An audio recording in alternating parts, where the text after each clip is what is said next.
नमस्कार मित्रों, मैं अनित कुमार आप सबका इस YouTube चैनल में स्वागत करता हूं। चलिए आज हम लोग देखेंगे माझी शासन व्यवस्था। दोस्तों, माझी शासन व्यवस्था में हम लोग ये जानेंगे कि इनका रहन सहन कैसा था, ये कैसे रहते थे। साथ में ही जैसे कि आप शासन व्यवस्था देख रहे हैं तो इनका शासन प्रशासन कैसा था, किसी भी वाद विवाद का निपटारा ये कैसे करते थे, किनके पास जाते थे और इसका समाधान कैसा होता था। तो चलिए शुरू करते हैं। संथाल भारत की बहुसंख्यक जनजातियों में से एक है। भारत की बहुसंख्यक जनजातियों में से देखेंगे उसमें से संथाल भी एक है। अगर हम लोग बात करें झारखंड की दोस्तों, तो झारखंड में जनजातियों में अगर जनजातियों को लेंगे कि किसकी जनसंख्या सबसे ज़्यादा है, तो झारखंड में संथालों की जनसंख्या सबसे ज़्यादा है। संथालों की जो कृषि है दोस्तों, वो व्यवस्थित कृषि है। यहाँ पर जैसे देख रहे हैं, यह व्यवस्थित कृषि करने वाली जनजाति है। इनका मुख्य निवास स्थान बात करें झारखंड में तो ये संथाल परगना है और ऐसा माना गया है ये जो पूर्व स्थान देख रहे हैं तो ये पूर्व में पश्चिम बंगाल से आए थे और पश्चिम बंगाल में सावतर के नाम से जाने जाते थे। ये संथाली लोग पश्चिम बंगाल में सावतर के नाम से जाने जाते थे और इनका ये जब झारखंड में आए दोस्तों तो यहाँ बसाए गए या फिर बस गए। तो इस दौरान यहाँ का जो पहाड़ी जनजाति था, यहाँ के मूल निवासी थे। पहाड़ी जनजाति झारखंड के मूल निवासी जनजाति थे और जब झारखंड में अंग्रेज प्रवेश किए तो उस समय इन्होंने इन पर कंट्रोल करने की कोशिश की, है ना। इन पर पहाड़ी जनजाति पर कंट्रोल करने की कोशिश की पर ये विफल रहे, क्योंकि पहाड़ी जनजातियाँ जो थी स्वतंत्र प्रेमी थी। स्वतंत्रता सभी को प्यारी होती है दोस्तों। तो इसी प्रकार ये पहाड़ी जनजाति को कंट्रोल करना अंग्रेज़ों के लिए बड़ा मुश्किल था। तो इन्होंने क्या किया, इन्होंने अपना कूटनीति तरीके से पॉलिटिक्स के जरिए इन्होंने क्या किए कि संथालों और पहाड़ी जनजातियों का आपस में लड़वा दिए। संथालों और पहाड़ी जनजातियों का आपस में लड़वा दिए। जैसे कि आप जानते हैं, फूट डालो और नीति करो, फूट डालो और राज करो, जैसे आपने ये लाइन आपने सुने होंगे। तो उसी तरह से इन्होंने यहाँ पर ये काम किए। 1832-33 में अंग्रेज़ों ने क्या किए कि 1338 वर्ग मील क्षेत्र आवंटित कर दे दिए, यानी पहाड़ी लोगों को दे दिए और उसी में संथालों को भी एक रिजर्व एरिया दे दिया गया, संथाल क्षेत्र बना दिया गया, ठीक है। और उस क्षेत्र का नाम क्या है, दामिन ए को। पहाड़ी लोगों को जो क्षेत्र आवंटित किया गया था अंग्रेज़ों के जरिए, वो क्षेत्र क्या था, दामिन ए को, ठीक है, दामिन ए को।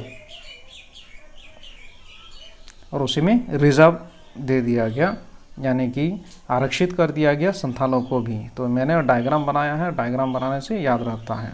ये पहाड़ी लोगों की एरिया है, उनके द्वारा दिया गया है अंग्रेज़ों के द्वारा।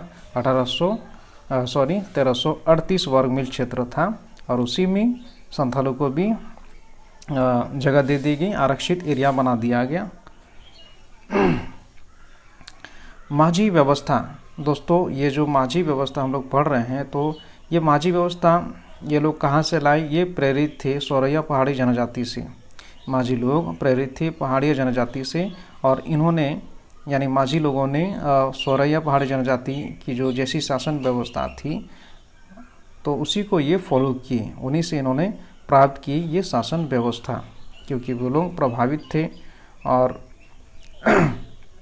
आगे देखें, गांव प्रधान, गांव का जो प्रधान इनका होता था, यानी माझी लोगों का जो गांव प्रधान होता था वो मुखिया या फिर प्रधानी कहें तो भी गलत नहीं होगा। मुखिया, पुजारी, माझी, है ना। गांव का प्रधान माझी कहलाया जाता था और वो माझी क्या था, पुजारी और मुखिया भी होता था।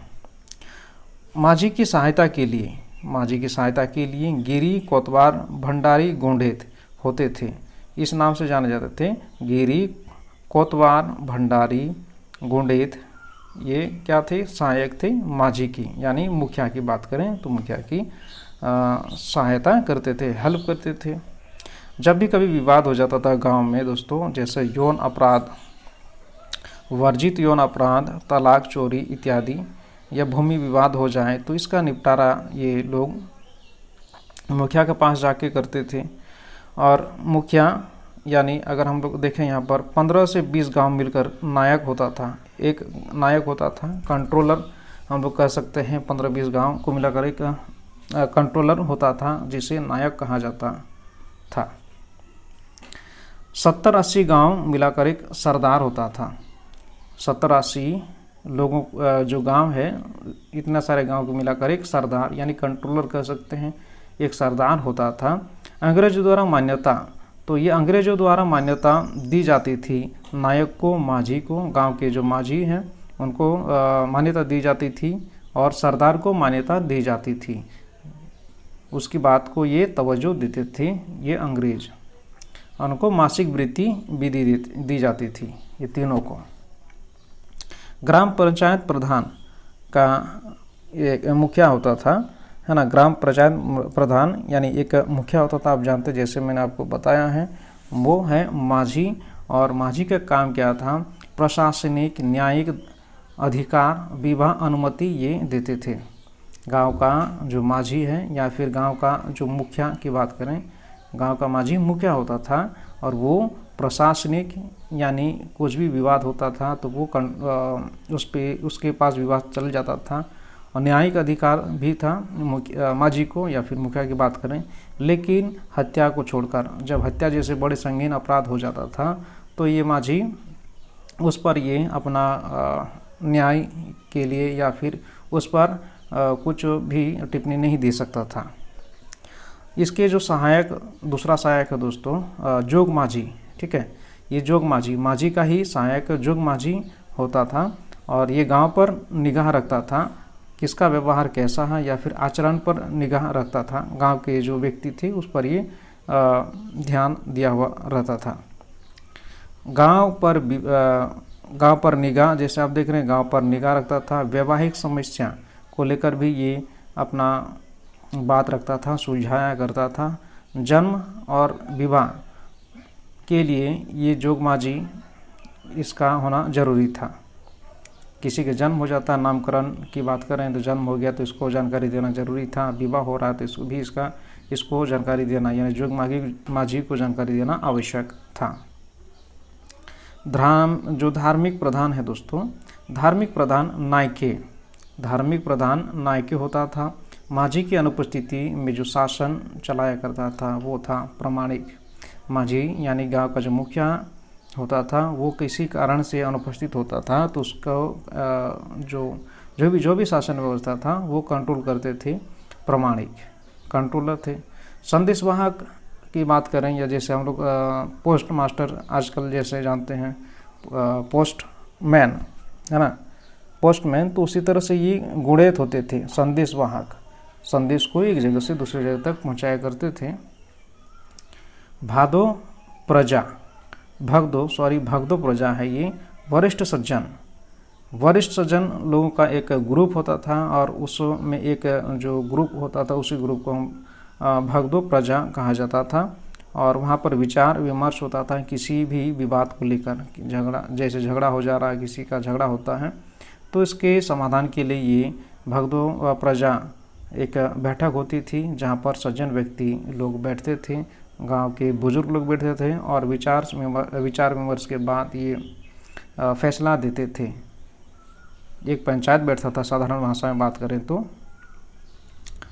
यौन अपराध दोषी व्यक्ति, तो यौन अपराध जब कर लेता है कोई व्यक्ति तो दोषी व्यक्ति को सज़ा होती थी, ठीक है, दोषी व्यक्ति को सज़ा होती थी और वो सज़ा होती थी बिटलाहा।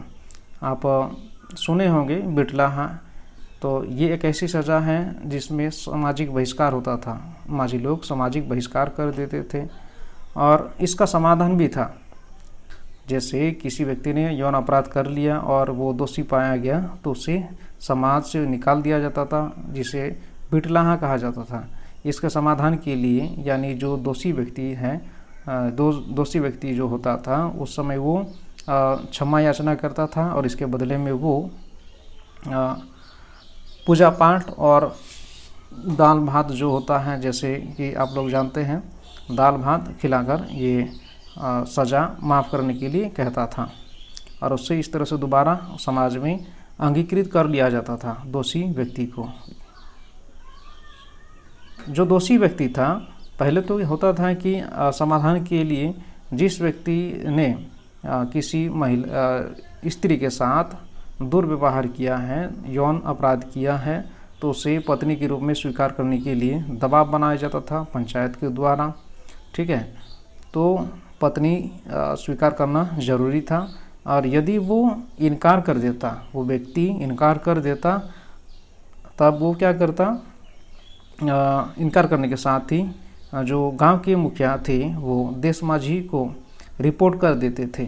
और देश माझी से भी जब कंट्रोल नहीं होता था तो वो परगनेत को, यानी देश माझी जब भी उनका बात भी नहीं मानता था ये अपराधी व्यक्ति, तो वो देश माझी परगनेत के पास भेज देते थे।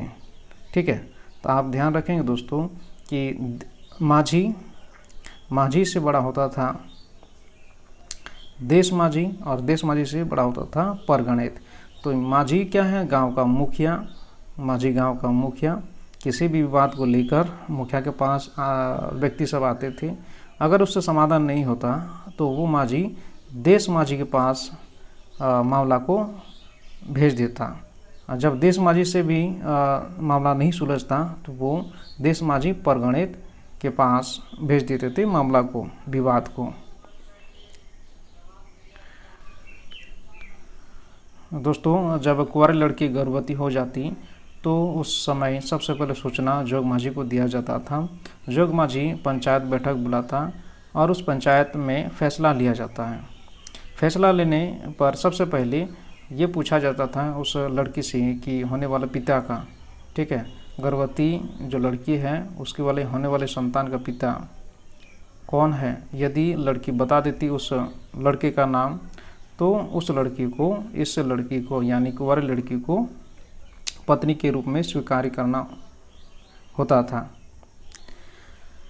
पहचान नहीं बताने पर दोस्तों दंड स्वरूप, यदि पहचान नहीं बताती वो लड़की कि होने वाले जो संतान है उस लड़की का नहीं बताती, तो उसे दंड दिया जाता था उस लड़की को।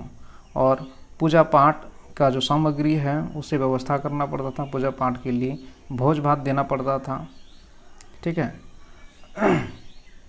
संतान का नामकरण, संतान का नामकरण चूँकि पिता का नाम नहीं बताती यदि लड़की, तो संतान का नामकरण कैसे होता था यहाँ पर देखेंगे। जोग माझी, ध्यान देंगे, जोग माझी का गोत्र जो भी होता था उसके नाम से ही नामकरण होता था, गोत्र का नाम।